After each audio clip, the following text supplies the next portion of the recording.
सांगितलं की मी येत असताना जितेंद्र आव्हाडांनी मला असं त्या ठिकाणी ज्या पद्धतीने तिच्यासोबत व्यवहार केला, संस्कृती आहे महाराष्ट्राची, कोणी महिला आली आपण बाजूला होतो, किती मोठा नेता असो, राज्याचा मुख्यमंत्री असेल तर तो बाजूला होतात, प्रधानमंत्री बाजूला होतात. एक महिला येत आहे तिला आपण असं ढकलून बाहेर काढतो, बाजूला करतोय. पूर्ण देशाने पाहिलाय, राज्याने पाहिलाय. आणि त्या जितेंद्र आव्हाड वाचवण्याकरता राष्ट्रवादीने नौटंकी केली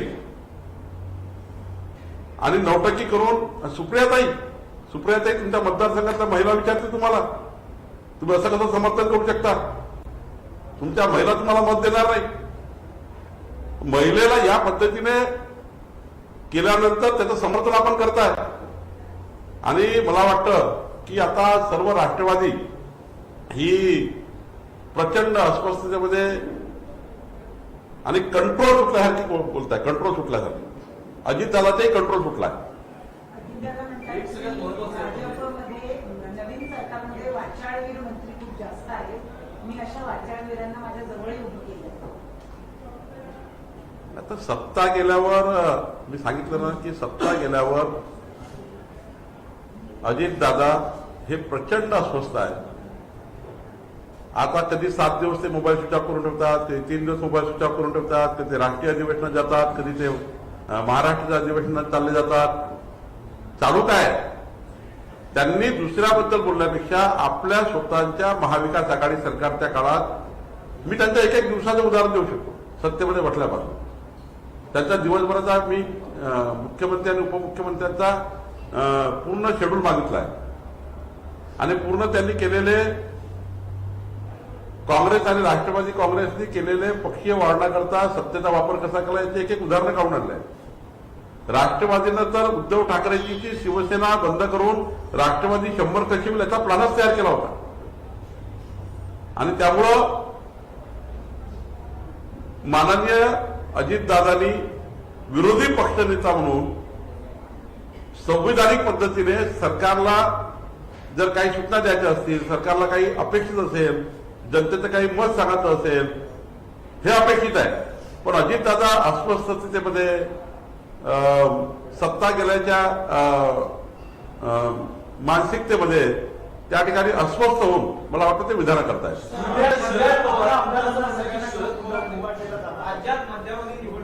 गुवाहाटीला घेऊन जाणार पुन्हा एकदा सभा आमदार त्याच्यावर एक राजकारण असं होतंय की इकडं सगळं हे सुरू असताना परत गुवाहाटी म्हणजे 50 आमदार घेऊन वेगळं तिथंही करण्यापेक्षा राज्याकडे लक्ष द्यावं अशी एक टीका होती. सगळे आमदार शिंदे गटाने जाणार कामाख्या देवीच्या दर्शनाला पुन्हा एकदा गुवाहाटी. मग देवीच्या दर्शनाला केला त्यांच्या पोटात काय दुखतं?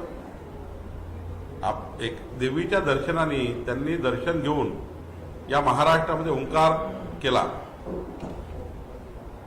चुकीचं सरकार महाराष्ट्रात आलं ते दुरुस्त केलं. ज्या विचाराचं सरकार, ज्या विचाराचं मॅन्डेट या महाराष्ट्राला मिळालं होतं त्या विचाराचं मॅन्डेट तोडून उद्धवजींनी शरद पवारजीच्या ट्रॅपमध्ये येऊन महाराष्ट्राच्या मॅन्डेटचा अपमान केला. देवेंद्रजी मुख्यमंत्री होऊ नये म्हणून आदळआपट केला. आणि आई कामाख्याच्या कृपेने दर्शन करून गुवाहाटीवरनं ते आमदार आले, त्यांनी सत्ता परिवर्तन केलं. आणि सत्ता परिवर्तन केल्यानंतर दर्शनाला गेलेही त्यामध्ये काही एवढं चिंतित व्हायचं कारण आहे. त्याला एखाद्या वेळी ही चिंता असेल की आई कामाख्या अजून काही यांना आशीर्वाद देऊन दिला 200+ तर आपलं काय होईल? तर आई कामाख्याकडे दर्शनाला गेल्यावर तुम्हाला सर्वांना माहित आहे की आईचा आशीर्वाद प्राप्त झाला की काही होतं.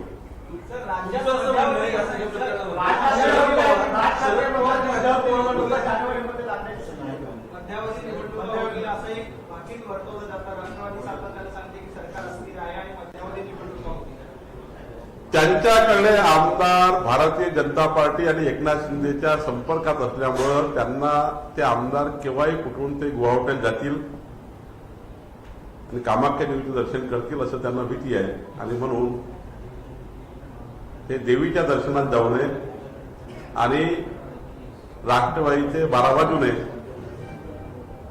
म्हणून त्या ठिकाणी अशा वल्गना होता, अशा त्या ठिकाणी कार्यकर्त्यांना थांबवण्याकरता, नेत्यांना थांबवण्याकरता हे सांगण्यात येत आहे. पण माझा दावा आहे त्यांनी उद्या बहुमत सिद्ध करायचं सांगितलं ना पुन्हा त्या धमकाचं सांगावं. शिंदे फडणवीसजीचा काउंटिंग आहे ना 184 होईल. 184 प्लस दिसतील त्या विधानमंडळाच्या स्क्रीनवर. कोण कोण संपर्कात आहे? ती 2024ला सांगितलं मी तुम्हाला. तुम्ही म्हणजे शरद पवार आणि अजित पवारांमध्ये पॉवर इक्वेशन्स क्लिअर नाहीत. आपल्याला पार्टी नेत्यांचे विषय असं माहिती तुम्हाला काही एका आमदाराने सांगितले असेल या संदर्भात. मग जर अंतर्गत त्यांच्यामध्ये इश्यूज असतील तर या सगळ्याचा फटका मग भाजपला या सगळ्याचा फटका भाजपला पडला का? कारण महाराष्ट्र सरकारने लगेच तिथे मॅन्डेट नाही मिळालं आणि ते त्यांच्याकडल्या एका कार्यकर्त्यांनी, जबाबदार पदाधिकाऱ्यांनी, कार्यकर्त्यांनी, विधानमंडळ सदस्यांनी म्हटलं आहे, नाव घेईल तर अडचण होईल. अजित पवारजीने केलं ते योग्य 5 वर्ष टिकलं असतं. पवार साहेबांनी चूक केली. आता त्याची पवार साहेबांची चूक झाली मोठ्या साहेबांची की लहान साहेबांची, याच्यामध्ये अंतर्गत राष्ट्रवादीमध्ये वाद सुरू आहे.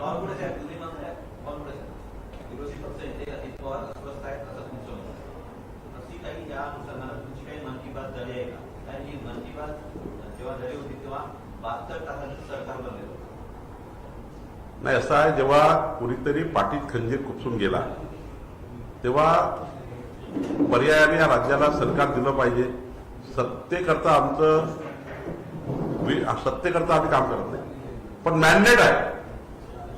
मॅन्डेट मिळाल्यावर जनतेच्या मनातला मुख्यमंत्री जर देवेंद्र फडणवीसजी असतील आणि ते मॅन्डेट तोडून जर कोणी बदमाशी केली असेल तर भारतीय जनता पार्टीने कुणाचे समर्थन घेऊन या महाराष्ट्राच्या संरक्षणाकरता 13 कोटी जनतेकरता महाराष्ट्राचे मुख्यमंत्री देवेंद्र फडणवीसजी व्हावेत हे जनतेचं मत होतं. आम्हाला सरकारचं मॅन्डेट मिळालं होतं. जनतेने देवेंद्रजीच्या कामावर 5 वर्ष मत दिले होते. त्यांचं मुख्यमंत्री पण मान्य केलं होतं. त्याला सर्व समाजाने, सर्व जनतेने आपला नेता मान्य केला होता. अशा वेळी तुम्ही बेईमानी केली आणि मग सरकार बनवायचं असेल तर कुणाची साथ घेतली असेल अजितदादा वगैरेची, तर ते काही चूक नव्हतं. पण त्यांच्यामध्ये आता प्रॉब्लेम झाला आहे की अजितदादांनी बनवलेलं सरकार 5 वर्ष चाललं असतं, पण मोठ्या पवार साहेबांनी बनवलेलं सरकार जे बेईमानीने बनलं, जे उद्धव ठाकरेजींना, मी एखादा शब्द वापरला त्याचा हे होतो, जर त्यांच्या संपूर्ण बुद्धिभ्रंश करून उद्धवजीचा जे सरकार बनवलं ते 2.5 वर्षात जावं लागलं. मग 2.5 वर्षात सरकार गेलं याचं दुःख राष्ट्रवादीच्या अनेक कार्यकर्त्याला आहे आणि ते म्हणतात आहे की मोठ्या पवार साहेबांनी चूक केली. सर, शिवसेना उद्धव बाळासाहेब ठाकरे गटाच्या प्रवक्त्या सुषमा अंधारेंनी थेट आव्हान दिलं आहे तुम्हाला की तुम्ही ज्यावेळी सांगितलं की आव्हानांबरोबर समर्थकांना अटक केली पाहिजे चुकीच्या कृतीसाठी, मी त्यांची बहिणी मला अटक करू शकता, तुम्ही मला दाखवा अटक करू. दुसरी गोष्ट, जर एक न्याय तुम्ही फक्त बाजूला व्हा म्हणून त्यांच्या विरुद्ध गुन्हे दाखल करत असाल तर गुलाबराव पाटील आणि कृषी मंत्री जे आहेत आपले अब्दुल सत्तार त्यांच्या विरोधात तुम्ही काय कारवाई करणार, कोणते गुन्हे नोंदवणार? नाही, मी असं म्हटलं की या देशामध्ये कुठल्याही महिलेने साधी तक्रार जरी पोलिसांना केली माझ्याशी असं झालाय तरी गुन्हे दाखल करण्याचा नियम आहे. सुप्रीम कोर्टाच्या अनेक आदेशामध्ये, हायकोर्टाच्या अनेक आदेशामध्ये की तपासामध्ये कोर्टामध्ये काय तो निकाल वाचायचं होतं. पण एखाद्या महिलेने जर असं म्हटलं की माझ्याशी असं घडलाय, तातडीनं गुन्हा हा पोलिसाला दाखलच करावा लागतो. दाखलच हा नियमच आहे. हा महिलाच्या बाजूने कायदा आहे. या देशामध्ये, या राज्यामध्ये महिलाच्या बाजूने कायदा आहे आणि तुम्हीच कायदा तयार केलाय. कायदा आपणच तयार केलाय. दिशा कायदा आला ना, कायदे का आणतो आपण? महिलांच्या बाजूने कायदा आहे. उद्या कुठल्याही महिलेने जर असं म्हटलं माझ्याशी असं झालं तर गुन्हा दाखल करावाच लागतो. त्या महिलेच्या तर व्हिडिओमध्ये दिसत आहे की त्या महिला असं बाजूला सारला हात पकडून, असा महिलांचा हात पकडता येत नाही. गर्दीमध्ये तुम्ही असं करू शकत नाही. आणि गर्दीमध्ये अशा घटना त्याचं समर्थन करताय आपण, काय वाटतं का नाही आपल्या लोकांना? कसं समर्थन करताय? काय सांगताय तुम्ही महाराष्ट्राच्या संरक्षणाची, महाराष्ट्र सुरक्षित करण्याची गोष्ट? तुम्हाला कळतं काय बोलताय तुम्ही?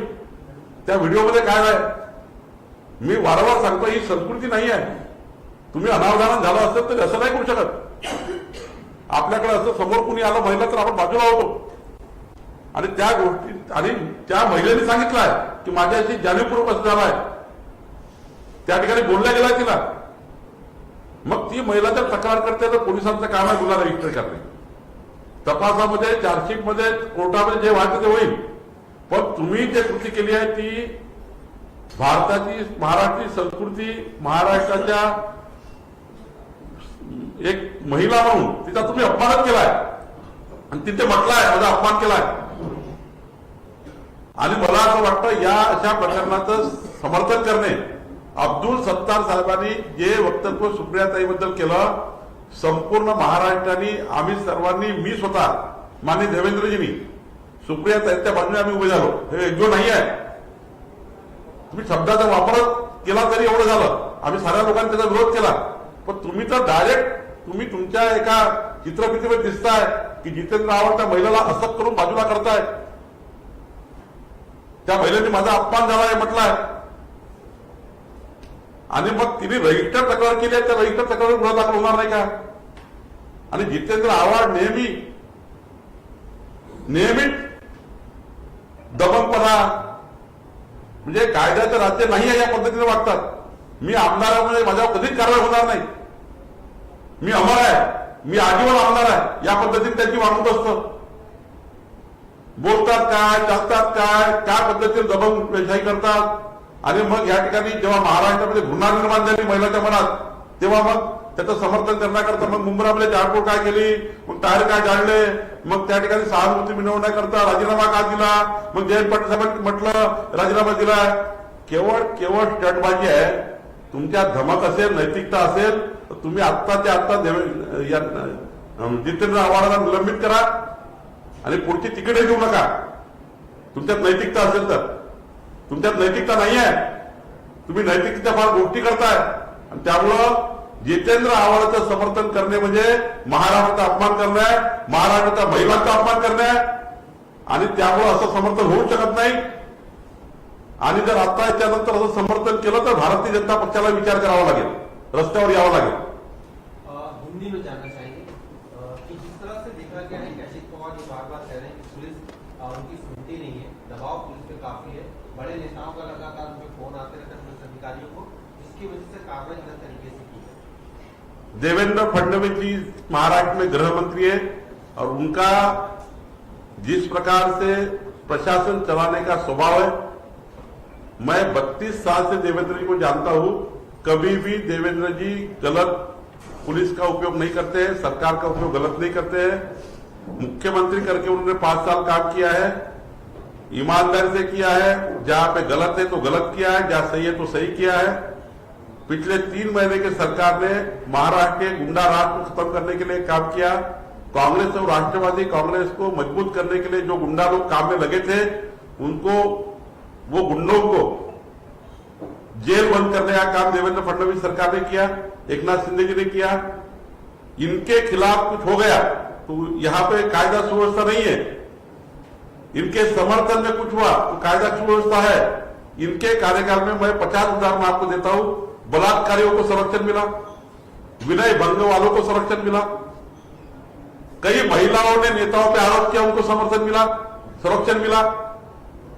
इनके कार्यकाल में कई गुंडे को सिक्योरिटी मिली, जिनको जरूरत थी उनका स्टेटस बढ़ाने के लिए सिक्योरिटी दी गई. वरुण सरदेसाई प्रकरण में क्या हुआ आपने देखा है. मेरे पास 1000 उदाहरण है. कहा इन्होंने सिक्योरिटी दी. अपने बगल बच्चों को गांव में पायलट गाड़ी दी गई, वायरलेस सुरक्षा दी गई. उल्टा इन लोगों ने देवेंद्र जी के साथ धोखाबाजी की. देवेंद्र जी के पहले गार्ड निकाले, बाद में पायलट निकाली, बाद में उन्होंने बुलेट प्रूफ गाड़ी निकाल दी. महाराष्ट्र के एक चीफ मिनिस्टर के साथ इस प्रकार से व्यवहार किया और उल्टा उनके बगल बच्चों को, मंत्रियों को, 2 सामने सायरन की गाड़ी है, 2 पीछे गाड़ियां, बीच में मंत्री चल रहे जिनका कोई समर्थन नहीं कर सकता. और ऐसे में उन्होंने पूरे महाराष्ट्र की पुलिस का खच्चीकरण किया. अच्छी पुलिस काम करने वाले अधिकारियों को साइड ट्रैक किया गया और जो पुलिस, देखिए आप क्या हुआ. राज्य के गृह मंत्री को जेल जाना पड़ा. इससे और क्या बात कर सकते हैं अजित पवार जी. तुम्हारा गृह मंत्री जेल में था, तुम्हारा गृह मंत्री अभी भी जेल में है, तुम्हारे राज्य में गृह मंत्री जेल में, तुम क्या बात करते कायदा सुरक्षा की. क्या समर्थन करते हो आप. और वो गृह कौन से आरोपों में जेल में है? कितने आईपीएस ऑफिसर को उन्होंने टॉर्चर किया है? जो आईपीएस ऑफिसर उनको मिलने नहीं है, उनको कैसे उन्होंने आपने उनके साथ बर्ताव किया है? जो ऑफिसर मिलने जाएंगे उनके साथ अच्छा व्यवहार, और जो बेचारा ईमानदार आदमी, जो ईमानदार अफसर, जो आईपीएस अफसर है, जो कभी मिलने जाता नहीं किसी को, वो अपने काम पे विश्वास रखता है, उनको साइड ट्रैक किया गया, उनको होमगार्ड की पोस्ट दी गई, उनको माथारी की पोस्ट दी गई। क्या क्या किया आपने मुझे मालूम है। आप ये बात नहीं कर सकते, आपको ये बात करने का अधिकार नहीं है। अजीत पवार जी अस्वस्थ है, सरकार जाने से परेशान है, सरकार जाने के बाद उनके चेहरे पे वो दिखता है, परिवार में भी खलबली मची हुई है। अब वहां तो दो प्रकार के कार्यकर्ताओं के प्रश्न है। अजीत पवार जी ने सरकार बनाई थी, वो सही थी, कि शरद पवार जी ने बनाई, ये सही थी? वहां पे प्रश्न चिन्ह लगे हुए। और मैं बहुत जवाबदारी से कहता हूं, अगर मैंने 4 एसएमएस आपको दिखा दिए तो आप कहेंगे कि ये क्या चल रहा है। 2024 में महाविकास आघाड़ी के तीनों पार्टियों में कैंडिडेट नहीं मिलेंगे, ये हालत उनकी होने वाली है। इस प्रकार से 2.5 साल सरकार चलाई है। राहुल गांधी की यात्रा चल रही है महाराष्ट्र में, अब कांग्रेस के 1,500 लोगों के प्रवेश हो रहे हैं। कोई महाराष्ट्र में परसेप्शन नहीं है कांग्रेस पार्टी का। कांग्रेस पार्टी पूरी तरह से महाराष्ट्र में राष्ट्र के लेवल के वहां पर राहुल गांधी जी घूम रहे, और कल सातारा में मैंने 1,500 कांग्रेस के कार्यकर्ता को प्रवेश किया। कांग्रेस की पदयात्रा, भारत जोड़ो यात्रा नेताओं ने हाईजैक कर ली, और नेताओं ने अपने लड़कों को प्रोजेक्ट करने के लिए यात्रा में पूरी तरह से मदद की। और आप देखेंगे यात्रा में तो 800 लोग तो परमानेंट है यात्रा के, बाजू में गांव के लोग तो खड़े रहते ही यात्रा आने के बाद। यात्रा का कोई फायदा नहीं हुआ। कांग्रेस राष्ट्रवादी में बहुत ज्यादा असंतोष है, और उद्धव जी को अभी वो 95 आइटम हुआ है 3 पार्टी का, वो अभी सामने जा ही नहीं रहा है। कितना भी एजुकेटर घुमा रहे उसका जा ही नहीं रहा। इसलिए दोनों का सरकार, एकनाथ शिंदे फडणवीस जी की सरकार 18 घंटे काम कर रही है। फेसबुक वाली सरकार नहीं है, ये वर्चुअल मीटिंग वाली सरकार नहीं है। जिस सरकार में एक मीटिंग होती नहीं थी, जिस सरकार में एक कार्यक्रम, एक निर्णय होते नहीं थे, वो सरकार केवल अपने मंत्री पद और अपना मुख्यमंत्री और अपने बेटे का मंत्री पद टिकाने के लिए काम कर रही थी। पालक मंत्री केवल अपने जिले के, अपने मतदार संघ के लिए काम कर रहे थे। ऐसे में इन लोगों को देवेंद्र फडणवीस, एकनाथ शिंदे के सरकार के बारे में बोलने का कोई अधिकार नहीं है। 2.5 साल में इतना काम नहीं हुआ, उतना काम 3 महीने में हुआ है। और आप देख लीजिए 2024 के चुनाव में 200 प्लस का मैंडेट मिलेगा, 200 प्लस का मैंडेट मिलेगा। मैं प्रवास कर रहा हूं, मैं 26 जिले में जा चुका हूं। कार्यकर्ताओं की भीड़ मची हुई है प्रवेश लेने के लिए। आज समाजवादी पार्टी के सारे नेताओं ने प्रवेश किया, आज कांग्रेस के नेताओं ने प्रवेश किया। इसलिए अस्वस्थ है, और आगे कभी सरकार नहीं आएगी ये उनको मालूम हुआ है। इसलिए केवल और केवल मीडिया का स्पेस देने के लिए कुछ तो बोलना है अपोजिशन लीडर ने, इसलिए बोलते हैं, लेकिन उसमें कोई तथ्य नहीं है। उनकी पार्टी पूरी तरह से अस्वस्थ है। कहते हैं कि जिन हमारी सरकार में चाय पूछा जाता था, इसकी वाली सरकार में कुछ अधिकारी जो शराब पूछते हैं। देखिए, कुछ बोलने से नहीं होगा, ऐसा आरोप करने से कोई होता नहीं है। जिस पार्टी के एक गृह मंत्री रह चुके व्यक्ति जेल में गए उनकी सरकार के समय, अभी तक जमानत नहीं बन रही है, सैकड़ों पुरावे मिले हैं, सैकड़ों कई पेन ड्राइव और कई पुरावे सरकार के हाथ में लगे हुए हैं। इस ऐसे पार्टी को क्या अधिकार है बात करने का? जिस पार्टी का नेता गृह मंत्री जेल में है, जिस पार्टी का नेता जेल में है, गृह मंत्री जेल में है, गृह मंत्री रहते हुए जेल में है, उस पार्टी को क्या अधिकार है बातें करने का? और जिन पार्टियों ने बलात्कार का समर्थन किया है, जिस पार्टी ने विनय भंग का समर्थन किया है, जिस पार्टी के नेताओं के महिला ने आरोप लगाया उसका समर्थन हुआ है, इनको अधिकार नहीं है। ये केवल और केवल अस्वस्थता। और एक दिन आपको दिखेगा महाविकास आघाड़ी सरकार ऐसी परास्त होगी कि दोबारा महाविकास आघाड़ी का कभी गठबंधन भी नहीं होगा, सोचेंगे भी नहीं गठबंधन करने का। ये हालत महाराष्ट्र जनता करेगी। साहब, एक सवाल क्राइम को लेकर स्टोरी को है, किस तरीके से एक बच्ची का हुआ है दिल्ली में, आपको पता होगा सरफा का, सरफा हॉल का 25 टुकड़े किए गए उसके।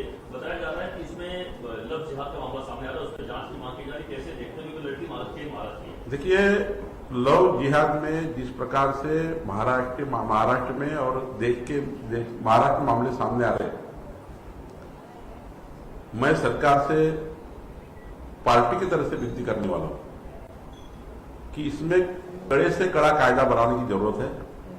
जिस प्रकार से कुछ प्रकरण सामने आ रहे, कुछ तो आए नहीं रहे सामने, और जिस प्रकार से हमारे हिंदू लड़कियों को बाय प्लान घर का नाम निकालकर उस महिलाओं का नाम, उस लड़कियों का नाम निकालकर बाय प्लान 6-6 महीने प्लान करते हैं, प्लान करके महिला उस लड़कियों को फंसाते हैं और बाद में इस प्रकार की घटना होती है। इसमें बहुत कड़ा से कड़ा कानून बनना चाहिए और इसको फास्ट ट्रैक कोर्ट में जहां भी ये ऐसे केस में जहां ये केसेस आती है, उस केस में तुरंत वो कभी आरोपी बाहर ही नहीं आना चाहिए। इसके लिए और कुछ आगे कर सकते हैं क्या? मैं सरकार से इसकी विनती करने वाला हूँ। आपके बारे में कहा जा रहा है सर, वो एक लड़कियों से कई लड़कियों से वो डेट करता था कि लड़कियों से जब वो 35 टुकड़े सरफा किए दिल्ली में और उसके बाद वो लगातार फेंकता रहा, उस वक्त जो लड़कियों के साथ संपर्क में था, बहुत लड़कियों के साथ वो साइलेंटली बहुत से ऐसे प्रकरण चालू है, बहुत ये प्रकरण बढ़े हुए हैं। निश्चित रूप से ये महाविकास आघाड़ी सरकार के समय बहुत प्रोटेक्शन मिल गया। महाविकास आघाड़ी सरकार के समय बहुत प्रोटेक्शन मिला था इन चीजों को, क्योंकि इस चीजों की तरफ महाविकास आघाड़ी के नेताओं को ख्याल देने के लिए टाइम ही नहीं था। वो केवल तो अपने मंत्री पद के लिए काम कर रहे थे। मुख्यमंत्री तो 8वां महीने के बाद बार कह चुका हूं कि वो कास्ट के कैबिनेट में बंद थे, उनके प्राइवेट सेक्रेटरी को मिलने के लिए 8-8 घंटे लगते थे। ऐसे में राजी नहीं था, ऐसे में सरकार का प्रेशर ही नहीं था और इनको खुली छुट्टी। अब नई सरकार आई है, जो पुराने प्रकरण हो चुके हैं लव जिहाद के, एक दिन में तो नहीं हुए, 6 महीने 8 महीने 1 साल पहले हुए होंगे। ऐसे प्रकरण को ये सरकार ढूंढ रही है और मुझे लगता है देवेंद्र जी इसमें बहुत ज्यादा सीरियसली काम कर रहे हैं। मैं भी उस पार्टी के माध्यम से प्रयास करूंगा कि निश्चित रूप से जो 6 महीने में, 1 साल में, 2 साल में हमारे लड़कियों के पीछे लगकर लव जिहाद के माध्यम से जो ये घुसने का प्रयास किया है, इसको महाराष्ट्र में पूरी तरह से इसका बंदोबस्त हो। इसके बाद कोई प्रकरण इस महाराष्ट्र की लड़कियों के साथ न हो, इसके लिए पार्टी की तरफ से भी मैं पूरी तरह से उनको मैं विनती करने वाला हूँ। सर, एक सवाल है कि समाजवादी पार्टी नेता अबुल आजमी के करीबी और पदाधिकारियों के घर पे आईटी की छापेमारी हो रही, ब्लैक मनी की बातें सामने आ रही है, किस तरह देखते हैं छापेमारी? देखिए कि ये जो आईटी है, सीबीआई है, ईडी है, इनको जो माहिती मिलती है उसके आधार पे बहुत से कार्रवाई होती है। अब माहिती मिली होगी करके वहां छापेमारी हुई होंगी। ये इंडिपेंडेंट यंत्रणाएं हैं जो अपने लेवल पे काम करती है। इसमें मुझे लगता है कि इंडिपेंडेंट यंत्रणा के ऊपर जो माहिती मिलती है उसके ऊपर कार्रवाई वो करते हैं। भाजपच्या वतीने भाजप जसं अभियान राबवलं गेलंय, नेमकी काय संकल्पना आहे, कशा पद्धतीने लोकांना जोडण्याचा? माझ्या प्रवासामध्ये असे अनेक नागरिक मला भेटले, ज्यांनी मला असं म्हटलं की आम्ही भारतीय जनता पार्टीच्या कार्यक्रमामध्ये आमच्या व्यस्ततेमुळे सहभागी होऊ शकत नाही आणि आम्हाला भारतीय जनता पक्षाबद्दल अत्यंत प्रेम आहे, मित्रता आहे, आम्हाला आदर आहे आणि त्यांना विश्वास आहे की श्रद्धेय विश्वगौरव युगपुरुष नरेंद्र मोदीजी 21व्या शतकातला भारत निर्माण करण्याकरता ज्या पद्धतीने व्हिजन त्यांनी तयार केला आहे, त्या व्हिजनवर विश्वास आहे। आमचा भारत हा जगातला सर्वोत्तम देश होईल याकरता मोदीजी काम करताय। आम्हाला भारतीय जनता पक्षाचं मित्रत्व स्वीकारायचं आहे। आम्ही मतदार आहोत, आम्ही मतदान करायला जातोच, पण आम्हाला रोजच्या ऍक्टिव्हिटीमध्ये भारतीय जनता पार्टीचा सहभागी व्हायचा आहे, पण आम्हाला त्या ऑनलाईन मिळाव्या, त्या ठिकाणी आम्हाला ऑनलाईन त्या ठिकाणी या दिसाव्यात। तुमच्या व्हॉट्सअप ग्रुपवर, तुमच्या वॉर रूमला आम्हाला कनेक्ट करून घ्यावं, जेणेकरून आमचा जेवढा वेळ आमच्याकडे असतो त्यावेळी आम्ही बघू, त्यावेळी आम्ही तुमच्या ऍक्टिव्हिटी बघू। मोदीजींनी काय निर्णय घेतले, देवेंद्रजींनी काय निर्णय घेतले, भारतीय जनता पार्टी काय ऍक्टिव्हिटी करताय, याकरता फ्रेंड्स ऑफ बीजेपी असं एक संकल्पना त्यांनी आम्हाला सांगितली, ती आम्ही आज सुरू केली. एक मोबाईल क्रमांक दिला आणि मला विश्वास आहे की आज 70 30 77 61 61 वर खूप मोठ्या प्रमाणावर कॉल आले. यातनं त्यांना ऑनलाईन आमचे कार्यक्रम जातील, त्यांना एक फ्रेंड्स ऑफ बीजेपी म्हणून एक कार्ड जाईल, त्या कार्डवरनं ते फ्रेंड्स ऑफ बीजेपी म्हणून ओळखले जातील आणि पक्षाच्या जेव्हा जेव्हा पक्ष हा निवडणुका समोर जाईल, मोदींच्या नेतृत्वामध्ये भारत देशाला बलशाली करण्याकरता अत्यंत महत्वाचा रोल फ्रेंड्स ऑफ बीजेपी करणार आहे. तुम्ही मध्यंतरी भिडे गुरुजींची पण साखळीमध्ये भेट घेतली, ते पण फ्रेंड्स ऑफ बीजेपीचा नाही, आदरणीय भिडे गुरुजी हे अत्यंत या महाराष्ट्राच्या प्रखरतेकरता, महाराष्ट्राच्या त्या ठिकाणी संस्कृतीकरता आपली विरासत, इतिहासातले गडकिल्ले, इतिहास आणि संस्कृती विरासत कायम राहिली पाहिजे, ही संस्कृती टिकली पाहिजे, याकरता आपलं जीवन त्यांनी दिलं. त्यांची प्रकृती चांगली नव्हती, मी सांगलीमध्ये होतो आणि त्यामुळं सदिच्छा भेट घेतली. अत्यंत चांगल्या मनमोकळेपणाने ते माझ्याशी बोलले. त्यांच्या मनात अत्यंत काही बाबतीबद्दल चिंता आहे, काही बाबतीबद्दल काळजी आहे, काही बाबतीबद्दल त्यांना अपेक्षाही आहे की नवीन सरकारने आणि भारतीय जनता पार्टीने या बाबीवर लक्ष दिलं पाहिजे. त्यांनी मला काही गोष्टी बोलल्या आहेत. निश्चितपणे त्या आपल्या महाराष्ट्राकडे चांगल्या आहेत, महाराष्ट्र रक्षणाच्या आहेत, संस्कृती विरासतच्या रक्षणाच्या आहेत. तर त्यांच्या बाबीवर निश्चितपणे आम्ही विचार करणार आहोत.